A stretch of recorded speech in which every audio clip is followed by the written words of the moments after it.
Assalamualaikum warahmatullahi wabarakatuh.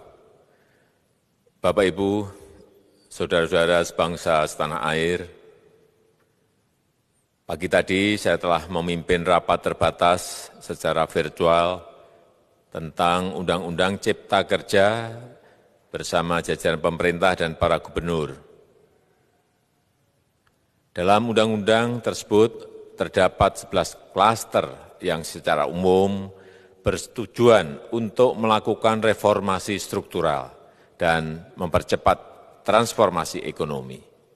Adapun klaster tersebut adalah urusan penyederhanaan perizinan, urusan persyaratan investasi, urusan ketenagakerjaan, urusan pengadaan lahan, urusan kemudahan berusaha, urusan dukungan riset dan inovasi, urusan administrasi pemerintahan, urusan pengenaan sanksi, urusan kemudahan pemberdayaan dan perlindungan UMKM, urusan investasi dan proyek pemerintah, serta urusan kawasan ekonomi.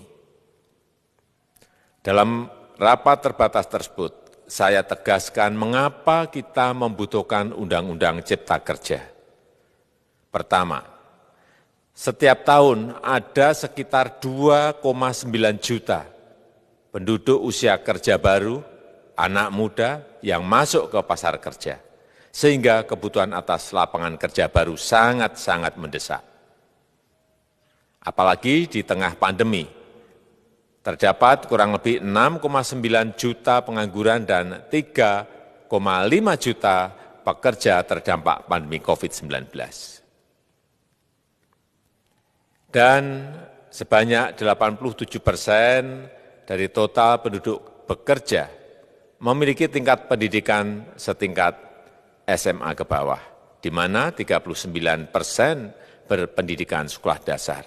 Sehingga perlu mendorong penciptaan lapangan kerja baru, khususnya di sektor padat karya.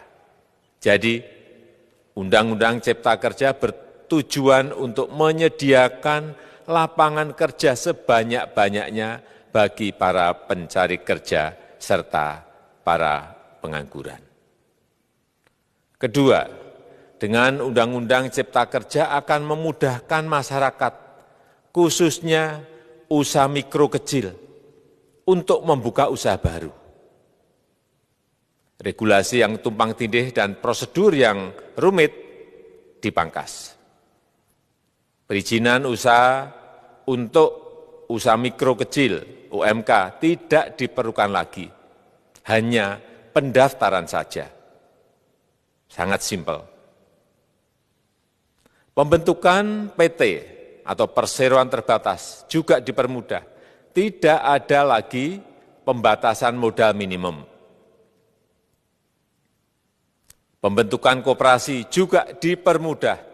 Jumlahnya hanya 9 orang saja. Koperasi sudah bisa dibentuk. Kita harapkan akan semakin banyak koperasi-koperasi di tanah air. UMK, usaha mikro kecil yang bergerak di sektor makanan dan minuman.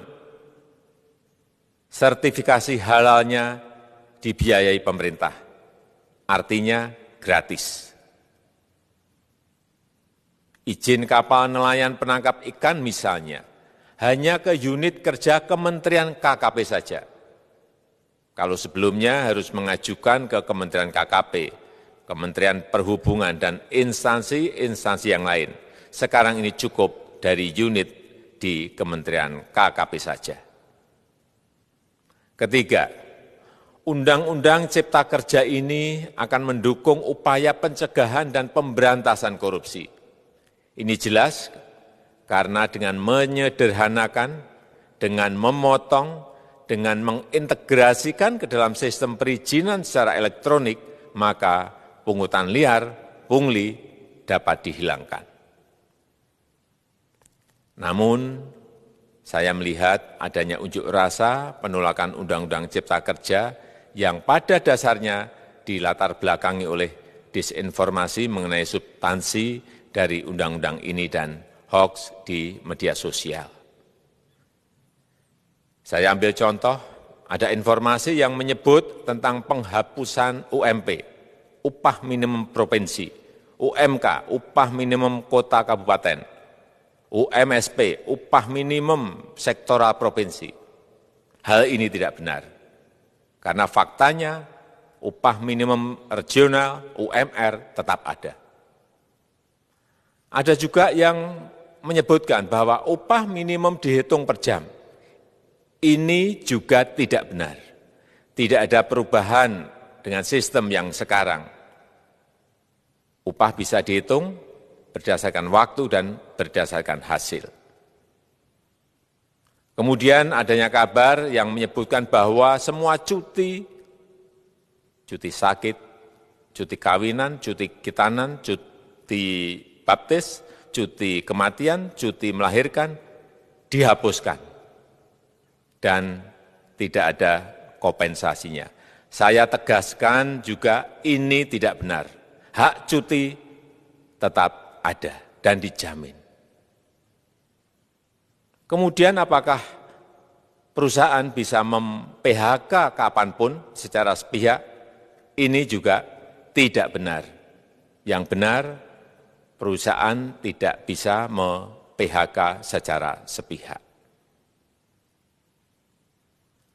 Kemudian juga pertanyaan mengenai benarkah jaminan sosial dan kesejahteraan lainnya hilang. Yang benar, jaminan sosial tetap ada. Yang juga sering diberitakan tidak benar adalah mengenai dihapusnya AMDAL, analisis mengenai dampak lingkungan. Itu juga tidak benar. AMDAL tetap ada. Bagi industri besar harus studi AMDAL yang ketat. Tetapi bagi UMKM lebih ditekankan pada pendampingan dan pengawasan. Ada juga berita mengenai Undang-Undang Cipta Kerja ini mendorong komersialisasi pendidikan. Ini juga tidak benar. Karena yang diatur hanyalah pendidikan formal di kawasan ekonomi khusus, di KEK. Sedangkan perizinan pendidikan tidak diatur di dalam Undang-Undang Cipta Kerja ini. Apalagi perizinan untuk pendidikan di pondok pesantren. Itu tidak diatur sama sekali dalam Undang-Undang Cipta Kerja ini. Dan aturannya yang selama ini ada tetap berlaku. Kemudian diberitakan bahwa keberadaan bank tanah. Bank tanah ini diperlukan untuk menjamin kepentingan umum, kepentingan sosial, kepentingan pembangunan nasional, pemerataan ekonomi, dan konsolidasi lahan serta reforma agraria. Ini sangat penting untuk menjamin akses masyarakat terhadap kepemilikan tanah, kepemilikan lahan. Dan kita selama ini tidak memiliki bank tanah. Saya tegaskan juga bahwa Undang-Undang Cipta Kerja ini tidak melakukan resentralisasi kewenangan dari pemerintah daerah ke pemerintah pusat. Tidak ada. Perizinan berusaha dan pengawasannya tetap dilakukan oleh pemerintah daerah sesuai dengan NSPK, norma, standar, prosedur, dan kriteria yang ditetapkan pemerintah pusat. Ini agar dapat tercipta standar pelayanan yang baik di seluruh daerah. Dan penetapan NSPK ini dapat nanti akan diatur di dalam PP atau peraturan pemerintah. Selain itu, kewenangan perizinan untuk non-perizinan berusaha tetap ada di Pemda, sehingga tidak ada perubahan.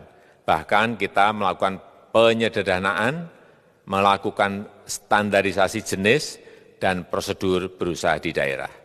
Dan perizinan berusaha di daerah diberikan batas waktu. Ini yang penting di sini. Jadi ada service level of agreement. Permohonan perizinan dianggap disetujui bila batas waktu telah terlewati. Saya perlu tegaskan pula bahwa Undang-Undang Cipta Kerja ini memerlukan banyak sekali peraturan pemerintah atau PP dan peraturan presiden atau Perpres. Jadi setelah ini akan muncul PP dan Perpres yang akan kita selesaikan paling lambat 3 bulan setelah diundangkan. Kita pemerintah membuka dan mengundang masukan-masukan dari masyarakat dan masih terbuka usulan-usulan dan masukan dari daerah-daerah. Pemerintah berkeyakinan melalui Undang-Undang Cipta Kerja ini jutaan pekerja dapat memperbaiki kehidupannya dan juga penghidupan bagi keluarga mereka. Dan kalau masih ada, jika masih ada ketidakpuasan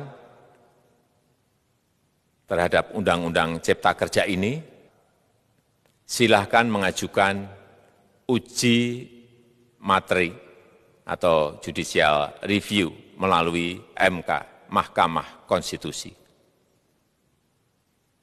Sistem ketatanegaraan kita memang mengatakan seperti itu. Jadi, kalau masih ada yang tidak puas dan menolak, silahkan diajukan uji materi ke MK.